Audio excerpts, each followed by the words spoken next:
my team and I all went to a Sirius Decision Summit conference. And while we were there, every year they would feature a Return on Integration Award. They would take some team and give them an award for this transformation that they drove.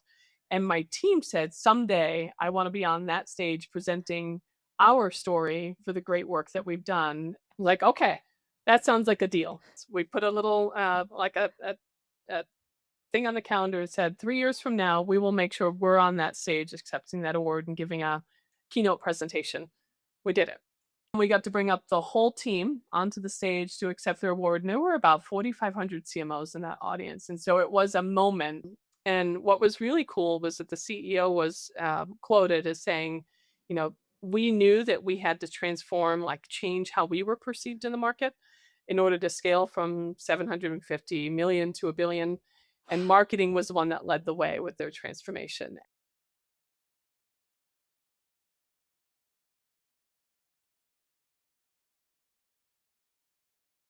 Welcome to the She's So Sweet podcast, where we interview accomplished women who have worked their way to the C-suite. I'm your host, Christy Falteruso, consultant advisor and former CCO in customer success. I'm thrilled to introduce our guest today. I've got Lisa Cole, who is the Chief Product Marketing and AI Officer at 2X LLC. Hi, Lisa. Welcome to the show. Hi, thank you very much for having me. I've been so excited about the show for some time. So, what an It's going honor. to be great. Honestly, like I get the cheat code, right? So I get to go dig into all of your answers already. So I already know all the good stuff, and I am excited to dig into your story. Well, let's get started. All right, let's do that. So let's kick off. Let's tell our listeners a little bit about yourself. So, what do we need to know about you before we dig into your journey? Well, I have been a marketer for more than 25 years, which basically means, sadly, this is going to date me. I have been a marketer since the day when companies actually were asking the question, should I have a website? So that's how long I get that span. When I look back over my career, I have spent a career helping other marketers achieve more, even though it's seemingly they have fewer resources year over year, budgets, fewer people, fewer supporters. It's pretty amazing how that resource has shrunk like through the years. So Yeah. achieving more. I now am leading marketing for a global B2B marketing services firm called 2X. You just mentioned it. And I was a former customer of this organization. It's a very unique model. And the Oh, reason I decided to join the company is I found out pretty quickly that the only way marketing leaders found out about this company was if somebody actually told them about it. oh gosh. You find yourself in a completely impossible situation and somebody hears like that you're actually worried about losing your job or you've got this ridiculous budget cut and then they mention 2x like as a whisper, hey, have you tried this model? And it shouldn't be that way. I joined the company to make sure that people are aware of all the different solutions that kind of exist out there in the world to help them deal with these impossible situations. So I love that. All anyways, right, so can we dig in for 1 second? We're not making this a 2X promo, yeah, no, no, but no, not what at do all. you guys do that's different than other marketing firms? It's a different model. It's a marketing as a service is very different than a traditional agency in the sense that you make a decision to outsource execution, but Got it. to an organization where the people that are doing your work get embedded in your organization. So, but it leverages offshore, it leverages obviously AI, it enables you to scale. And a lot of it's taking the really difficult execution work off your in-house team that's likely already overworked, right? They I can't love keep up that. with all the stuff that they're told to do. So this is just a way to kind of free up your team's capacity so that they can focus on much more strategic, high value work. Not a promotion. It's just a No, no, very no. different I model. I love that, and Totally that different is it. model. It is interesting. That's why I had to double click into it because the way you were Yeah. describing it, I was like, wait, this doesn't sound like a marketing agency. It No, seems a little bit no, better. it's different, right? So I use agencies for specialist problems for sure. Sure. Like you might have a brand challenge and you need to rebrand. You bring on a specialist that, can help you with that brand strategy and refresh it. But sometimes you just need to get stuff done and you need to do Yeah, it in a way that kind of frees your people so that they can focus on the really higher impact secret sauce stuff that you yeah. do. And so it's just a different model. They work well together if you need to use them. So I love that. anyways. All right. Well, for anybody listening who may need services like that, please go check them out. Yep. All right. Well, Lisa, you know where I'm going to start this because we got to start at the Yeah. beginning, and the beginning will go back as far as you'll take us. So I'm going to have you tell me how old you were when you thought this too, as far back as you can remember, right? When you were a little Yeah. girl. What did you think you were gonna be when you grew up? What did you aspire to be? What did you wanna be? When I was 12, I somehow thought I wanted to be an accountant. Okay. And Spoiler alert, I did too. I was gonna go to school for accounting. Clearly, that was not our way. no, no, no. Kept that delusion through high school and even when I started Rhode Island College, that was my major for a very brief point in time. Not that long. I'd say probably a semester or two. Okay, Yeah. so I always ask because usually there's a point of reference to that. Yeah. Um, was somebody in your family an accountant? Like, where did accountant come from? Did a teacher once say that that was your way because you were great at math? Like, why accountant? I don't think it was anything in my family. We were never really great with money, right? My mom was a single mom. So really, I didn't have somebody else's career to kind of look as Yeah, a to emulate. profile Yep. here. I think might have been a really great teacher in high school who then at least just taught me some business strategies. And within that, I Hmm. think the high school that I was at maybe offered some basic accounting classes, and I just Okay. kind of followed it that way, but never really felt passionate about it. It just seemed to be an option. Right. Yeah. It just seemed Yeah. like a career path. And I was good at Sometimes math, yeah, well, truly. I'm see, still like, good yeah, at math. yeah. Oh, see, I was never good at math. I don't really know what happened there. I don't know why I thought that could be an outcome for me, but, my mom did, my parents ran a business. They ran a deli for Okay. 48 years, and so my mom did the books for the Okay. business, and so maybe it was more That bookkeeping makes and sense. accounting, but I saw her doing that, and I think earlier in my childhood, I was probably really good at math, and I kinda gravitated towards that as an idea. That's why I Yeah. asked because sometimes we this is why like seeing so many people with different careers is important because you can believe that you could be something when you see it in front of you. So I always wonder if there's a connection there or where that came from. Yeah, yeah. Well, I would offer a very humbling moment. My daughter is very good at math, but she gets stuck sometimes and asks for help. And those moments, I realize maybe I wasn't that great at math. It's like a chat GPT moment. Like, please help me figure out what is this equation. Anyways, so All right. Well, you and I are similar in that sense. The only thing is, I tend to outsource my daughter's academic assistance to my husband, who is really good in math, where I am not. So I'm like, nice. I'll take the social Okay. aspect of her life. So like parties, proms, getting dressed, shopping, things like that. I can handle that. Friend group, navigating girls, which is tough. Oh, Where I'm like, I give him all the like, you take the school and I'll take all the social and we'll divide and conquer and like hopefully we make a good kid.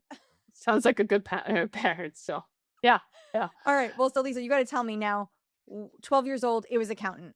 How did yeah. we get from there to where we are now? Like, walk me through this like journey because you said even up to like early college days, this was still your path. It So, still was the path. yeah, like Well, give me the story. to pay my way to school, I sold cell phones. When I was in high school, I worked for Leachmere and Circuit City and Best Buy. And, anyways, I sold cell phones and I got this amazing first professional job as an account executive for Sprint at the time. Anyways, they paid an obscene amount of money. And I thought, okay, I'm going to take this job. And I shifted to go to school nights and weekends. And I thought I can make this work. I mean, it's like $50,000 at back then, which was Back a lot then of and at money. your age too. That's Totally a lot. gonna Like take it. nobody's making that Yeah. money at that age. No, not at all.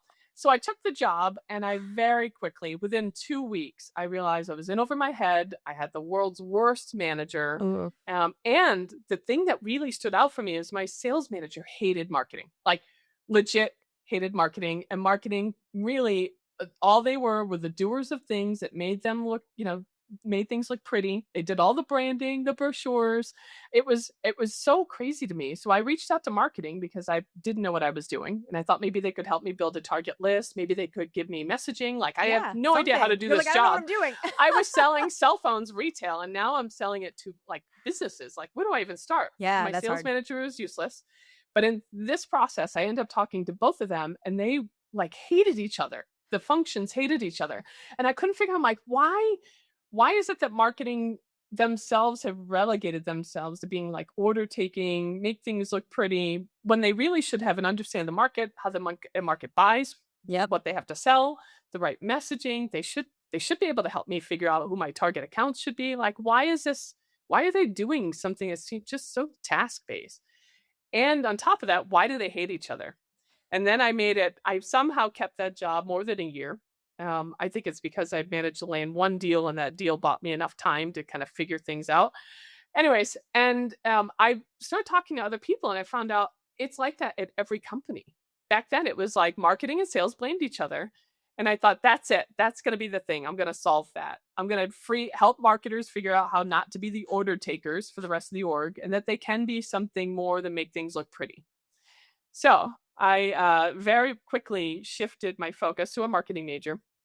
But really, I actually, if you look at my entire career trajectory after that, I eventually became a CMO advisor who helped them figure out how to fix the sales and marketing relationship in their company. And oftentimes, what that really was anchored to is they would go on the hook for a number, and they had no idea how to like prove pipeline impact. And what they, Mm, you know, fun facts, you actually have to change out the people on your team or up level their skills. You yep. need different technology, you need data, you need a different set of reports and dashboards, and you need to have very different conversations in the C suite. And so that's kind of the underpinning. It was that first horrible job as a sales rep who couldn't believe that marketing couldn't help and that sales hated marketing and that was the relationship. And then finding out other people felt that way about the marketing function was just seemed so unfair to me. Well, sitting in a Anyways, seat of customer success for the past 14 years, we also didn't get along with sales. So, at what point there can you we go. just say, sales, maybe it's time you guys look in the mirror because maybe it's not everybody else. Maybe it's you. Yeah, my favorite research study ever came out like a year and a half ago. Sixth Sense does this buyer experience research report every year, and the one in 2024 it brought forward data about how we're all buying things differently, and the bottom line of it was that before companies will reach out to sales, they've already picked their finalists. And of their finalists, they pick their preferred. And like 85% of the time, they actually go with their preferred vendor. And so the sales Wow. rep's job after they reach out is just to validate or invalidate what they already Already learned on believe. their own. Wow.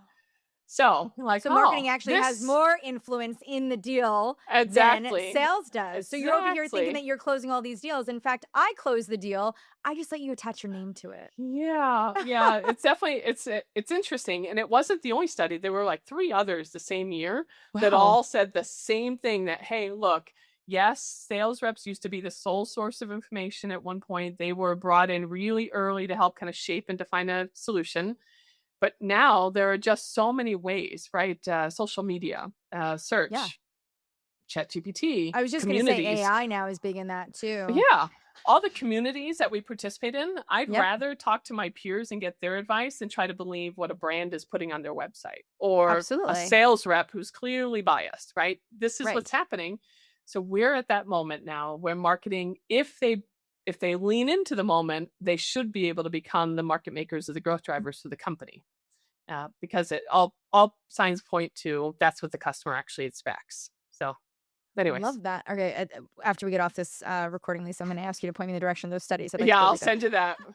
I send it to a lot of marketers to say if you're going to have that conversation on the board about like what's changing, because most people, whether they're marketers or sales, know that something meaningful has changed, right? That they're Yeah. either winning or losing the deal before the customer even reaches out. They just don't know exactly why. That research report actually answers the question why. So, anyways, I'll So send it to you. interesting. Well, listen, I think so I spent a decade of my career before customer success in marketing. So I think the marketer in There you me go. is really, really fascinated by that. We're I gotta go vindicated. check that out. Yeah, a little bit. Um, So when I where my career started though, when I finally made that decision and the light bulb went off for me, I was on the agency side and brought in as kind of the CMO advisor in these okay. moments. I spent about 15 years doing that, and I got very frustrated by not owning the outcome. So I kept Mm, working with these organizations to transform their marketing, but then as they we'd give over the keys and they'd take over and I didn't get to own the outcome. I could stay in touch and understand the impact that they had. sure. So I thought it's got to be easier going to the brand side and doing this myself, right? So I made the decision to move and work for an organization by a woman that was my one of the CMOs I had advised. And went to work for her to drive this transformation. And in exchange, she promised to mentor me for my first CMO role. Um, anyways, wonderful story. She followed through. She left faster than I thought she would, but she did name me her successor. So I got my first CMO role quite literally because this Wow. woman had invested in me and took a chance on me. So, anyways, Ah, wow. That's a beautiful pay it forward moment. yes, Love yes. that. All right. Well, so this kind of like leads me into my next question here. So obviously your career journey has taken you a bunch of different places. So I want you to Yes. reflect back for a moment. What were some of the most pivotal moments or like the big decisions that you made over the course of your career that you feel really contributed to your long-term success? I definitely think that first move to go from agency to the brand side, meaning making a decision that it mattered to me to own the outcome, Yeah. that was the very first decision. Like, stop consulting, stop advising, do, like, get in the mode and do it yourself. That was one. The second, um, not being afraid of driving what feels like disruptive change. When you started a new company in a new role, um, sometimes you look around and you realize that there's opportunity, but you've got to dramatically change the way that Yeah. that function works. And that's a lot of hard stuff. It's hard conversations you have to have with your peers. Sometimes it means you're making changes to org structure or how many people are on the team. Sometimes you have to sunset and cancel contracts and bring on new tech. And that feels really hard. But my decision to actually lean into those moments has been the blessing of my career. Um, and I do think that that takes some bravery, honestly, because you have to be okay with hard stuff. Absolutely. So Anyways, let's talk about the hard stuff in the first move that you made. So yeah, going from agency to now yeah, in-house as the operator and a yeah. leader, what was the hardest part about making that transition? Because those are two very different roles. There were the very first hard part, and I'll never forget the CEO for calling me out on it, was that it was for a company called Huron Consulting Group's global management consultancy. They're in the top 10, very large organization. And I thought that we had to support all of the businesses equally. All of the managing directors got to kind of dictate how much support they would get. And we were just dying. My team was just overworked. They were burned out and we couldn't keep up. And we were always like on our heels having to defend ourselves about not Mm, providing sufficient support to everyone. And I remember complaining to him, and he said, I never told you that you had to support everyone equally. I never told you that you needed to be the order taking function for all these managing directors. You are going to have to make decisions strategically on what you think is the right thing for the business and say no. And I'll never forget his closing comment. He's like, find your swagger. I'm like, that's a very strange thing for a CEO to say, find your swagger. Like, why? You are the marketing leader here. You know the market best. You know what our strategy is. You know how best to support it. If you think some of this stuff is just noise, say no. Like, yeah. find your swagger. And I thought, all right, the CEO himself just told me to find my swagger, that I could say no, particularly if it's in the best interest of the company. And I don't need to treat everyone equally. And I don't need to treat every request like it's something that needs to be added to our list of stuff to do. But no was its own sentence. So that's my Wow. I mean, favorite first. that level of empowerment is like what so many people seek throughout their Yeah, entire career, right? Like they don't some people don't can go an entire lifetime and never feel that that empowered way. to Yeah, lead the way that they should be. yeah. So how did that And change? So what did you now because I now I'm interested and I'm sure everybody else is. So now you're empowered, you found your swagger, you found your no. What yeah. happened? Well, I very quickly had to figure out how to translate the business strategy into marketing strategy and state what those mandates were. And so I Okay. had something I could ladder the decisions up to. And I also could empower my team to have those conversations without me being present. I had a very large team. This is a pretty sizable marketing budget. So that was the first thing. So I had to figure out how to do that translation.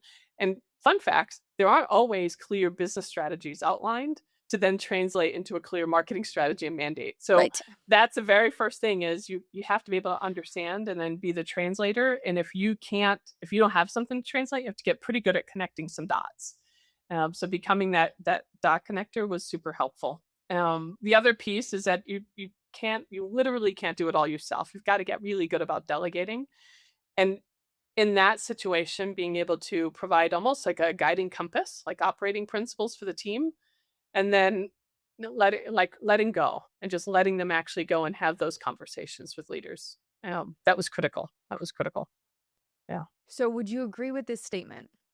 In Mm, that role, you learned how to become a business leader, not a functional leader. 100%.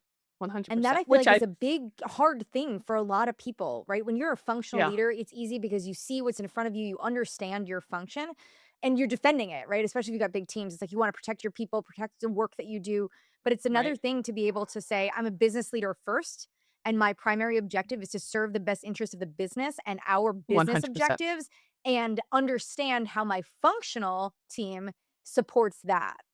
Exactly. 100%. I think through the years, I just basically would help people understand, like, team 1 is the company. Yep. Like, that's team 1. My responsibility here is to support and enable the execution of that strategy to realize. Like, now, our role in that is being able to enable that. It doesn't mean you're the order taker. It means we have to make smarter decisions to support that. I love it when people will say, "Hey, marketing is really should be the chief market officer because it gets them out of the business of that marketing."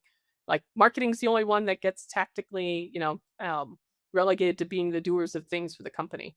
It shouldn't be that way. But if you show up like a business leader, they'll treat you like one. It changes how your peers see you, it changes how your 100%. team sees you, and it empowers you in different ways when you operate at that level, and I think that's 100 something I see with a lot of early career leaders who are trying to find their way, that once you get to a certain level, and I wouldn't say, like, at a low level of, like, as a manager, as a director, maybe that's still not the case, you do just have to kind of protect what's in front of you and your kind of Yeah. role and scope, but the minute you go VP and above, you have to change your mindset, you have to understand that you're leading part of the business now, not your functional team. 100%. Okay, alright, so Absolutely. I love that learning, and I Yeah. hope that that's something everyone can take away for them, but now I gotta shift, Lisa, because Okay. I also know that that journey probably wasn't an easy one, and No. that you've probably maybe acquired a few scars along the way. So, Yeah. when you think back, what were some of, like, those significant challenges or the biggest obstacles that you faced, and then how did you overcome those?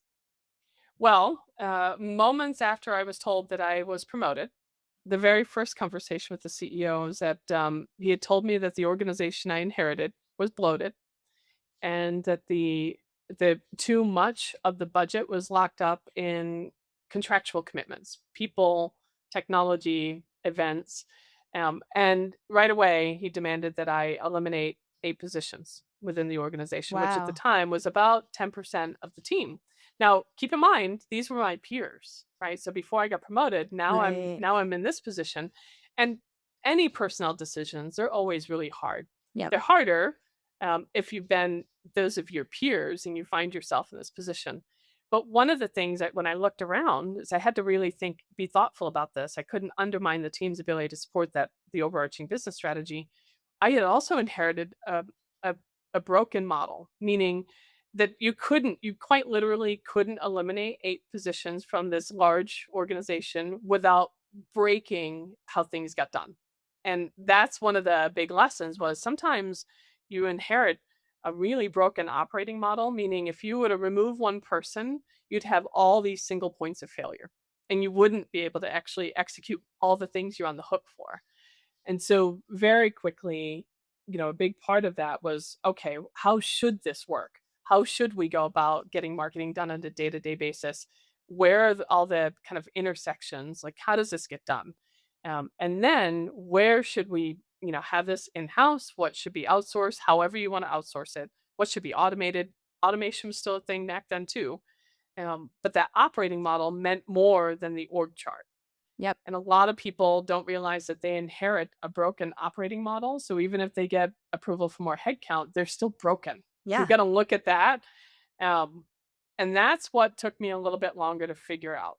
So I did make a decision. Obviously, I had to deliver on the 8 headcount reduction.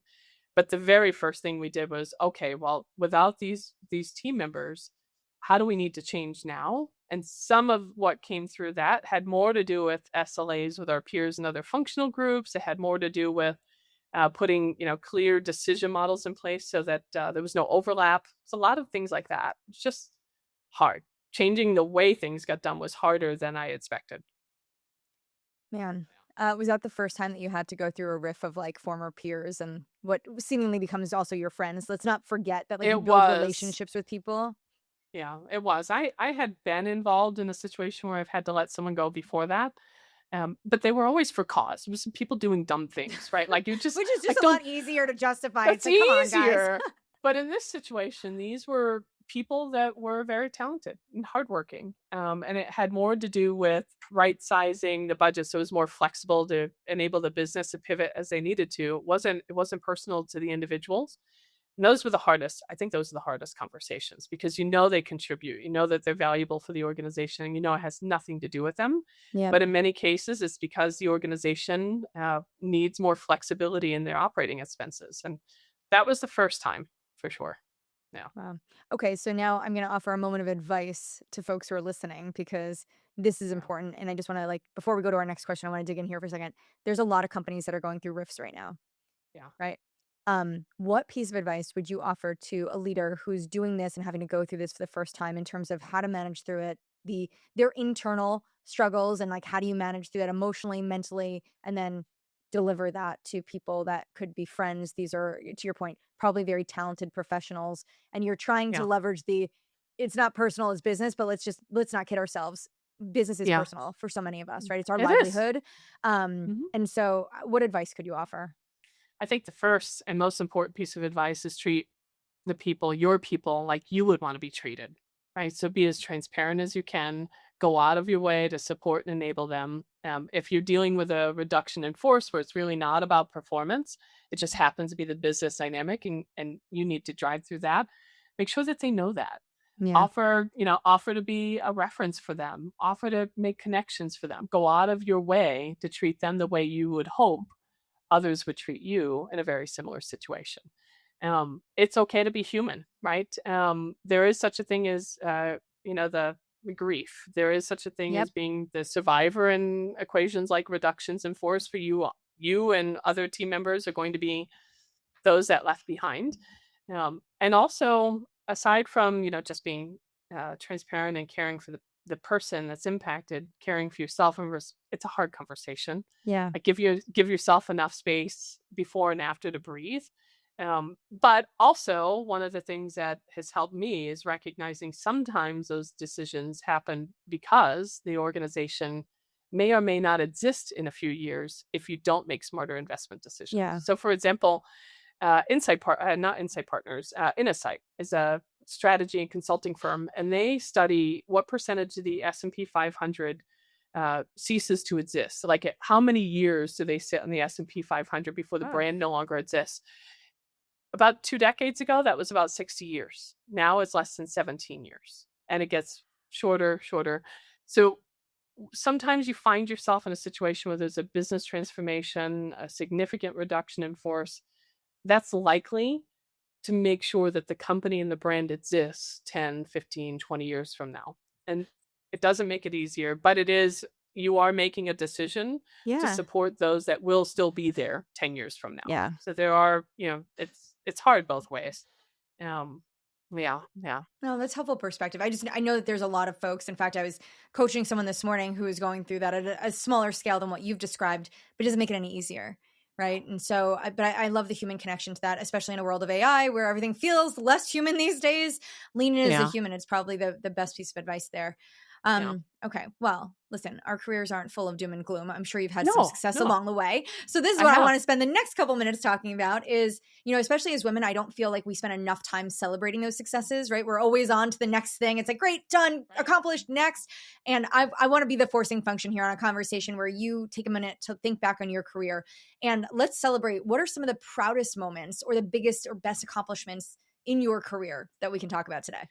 I'm actually going to go back to that same first adventure as a CMO. About a couple of months after I moved into that position, my team and I all went to a Sirius Decision Summit conference. And while we were there, every year they would feature a Return on Integration Award. They would take some team and give them an award for this transformation that they drove. And my team said, someday I want to be on that stage presenting our story for the great work that we've done, and do so in a way where our organization recognizes that marketing was critical to the company's success. Yeah. Like, okay, that sounds like a deal. Let's make this happen within 3 years. We put a little like a thing on the calendar that said 3 years from now we will make sure we're on that stage accepting that award and giving a keynote presentation. We did it. 2 years later, we drove this end-to-end business transformation. What was really cool about accepting the award was that I accepted it with our head of HR and our head of IT, and it was 3 women on the stage telling the Oh, story of this I love transformation, that. and then we got to bring up the whole team onto the stage to accept their award, and there were about 4,500 CMOs in that audience, and so it was a moment. I still have that picture. Wow. I still have the award. That was the first moment, and I give it all to the team. I had the honor of telling their story, but they're the ones that said, "Years from now, we want to do this." And what was really cool was that the CEO was quoted as saying, "You know, we knew that we had to transform, like change how we were perceived in the market, in order to scale from 750 million to a billion." And marketing was the one that led the way with their transformation. And so hearing a team of marketers who had been the glorified doers of things in a management consultancy accept that award, with that being the feedback from the C-suite, Wow. um, was amazing. And what was really cool on Twitter, what was trending was people were putting out pictures of the 3 of us women on the stage, all Ah, I C-suite love officers. that. It was so cool. That was my favorite, truly my favorite moment, I think. Oh, Yeah. I mean, what a powerful story to reflect back on. And you know, every accomplishment you have that will be filled with like, you know, such pride and all these things. It's hard because like that is such a powerful moment because it's also Yeah. not just driven by your own impact, right? It's you, the team that you built and coming from them saying, this is what I want for us. Like we want this. And then being able to get there, like that's so cool. Yeah. Yeah, I And to love have it. all the females on the stage, like, man, That love was that. cool. I and by the way, not at all orchestrated that way. It didn't occur to us how important it was to have so many women in the C-suite and so many women on that stage. We didn't realize that that was going to be meaningful to somebody else. We just knew that we had a lot of hard things to do and we did them together. Yeah. That's probably a piece of advice for marketers. There is no such thing as fundamentally transforming marketing's role in an org without actually playing well in the sandbox with your Yeah. peers. Like you can't do it without HR, you can't do it without IT, especially now. And so that was a big piece. What I'm really cool, what I find that I'm really proud of, that mentor that gave me the opportunity, Yeah. she's now on my team Oh at my gosh. 2X. And the people that were my leaders at that organization when I moved into that role, I have worked with a number of them. I have a couple on my team now. Like I have watched them grow in their leadership, their own career trajectories, and that's what I'm most proud of. Like I still am so honored that they're in my world in meaningful ways. So Oh, I love that. I've always said, I think the mark of a great leader is to maybe one day work for somebody who worked for you, right? Like you were yeah, part of their journey that got them so far in their career that like now tables have turned and now they're that leader, right? Like they're at the top. yeah, yeah. Oh, that's such a special I'm reflection for you. fully expecting to report to one or many of them soon, without a doubt. Without a doubt. Oh, Yeah. I love that. Well, listen, speaking of women, one of my Yes. favorite things that I like to say is, you know, my favorite quote is empowered women empower women. And I'm Yes. sure that you're doing a lot in the community to support that.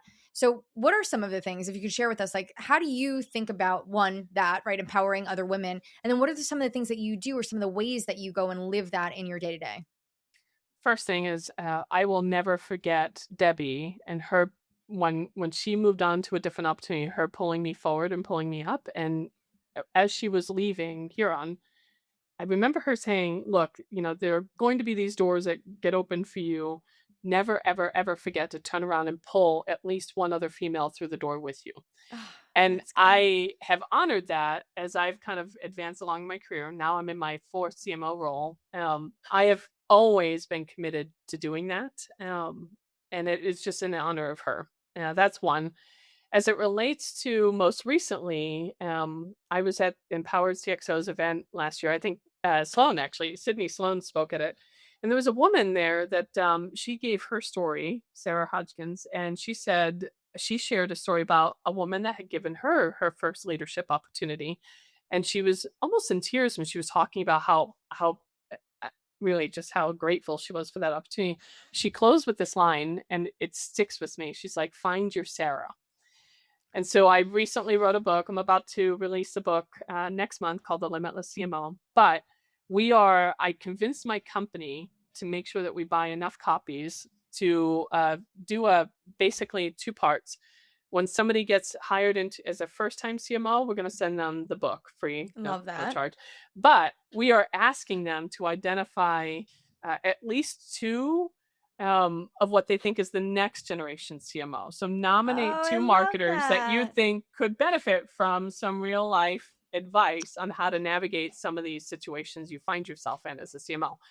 So I'm doing those things. That's actually a real program that I got my company to fund. And the book is basically just practical lessons of things they don't tell you about when you say you want to be a CMO someday. A lot of things in that Yeah. list. I was just So gonna say most of us didn't get a handbook, so I appreciate that you've designed one. not at all. Nope. There are lots of conversations that you find yourself having. You're like, wow, I don't think anybody ever told me that that was going to be a thing. Anyways, so Sadly, never. Okay, yeah, so something that a lot of our listeners and a lot of leaders often come to me with, and I'm sure you've had similar conversations, is obviously as you progress in your career, the demands grow with that. yeah, And it can be really challenging to balance your work life and your personal life, and especially as a woman, especially if you're a mom, especially if you have a right. partner, or even a pet. I've had a lot of like pet moms out there, right? Want to walk their dogs 8 times a day, good for them. How do you think Dogs are like about? perpetual toddlers, by the way. Well, To be I mean, like clear. as I heard your dog barking, and I'm like, my dog's laying behind me. I think she's in a small coma somewhere, which is good for me because Nice. that means she's not making a ton of noise. But how do you think about creating that balance in your world? And it's also fine if you tell me, Chrissy, there's no such thing as balance, because I believe that might be the case too. But how do you go and serve all of the parts of your world? Well, as all of those things are true in my world, in terms of I have 3 kids, 11, 9, and 9. I have 10 animals. I have no idea how 10? this has happened. 3 labs, 2 cats, 3 lizards, and the most recent addition of 2 sugar gliders. My kids are collectors of animals. We have chaos. I don't know that I've ever really been good about work-life balance. Okay, But the fair. best advice I was ever given, was that you just got to do your best to integrate these 2. And so you've got to have your non-negotiables. Make sure you're very clear about what that looks like.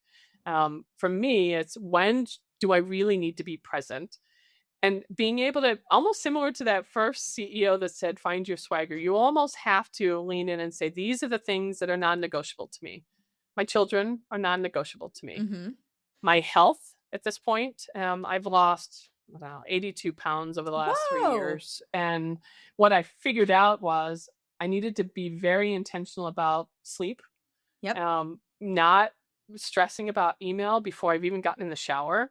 I do need to work out at least 3 times a week, like real workout, and I have to Yep. go to like Orange Theory so somebody else can yell at me about it, right? It's one of those things where I need that. And when my kids want me to be present for the science fair, or my daughter, I talked a little bit earlier about she's into robotics.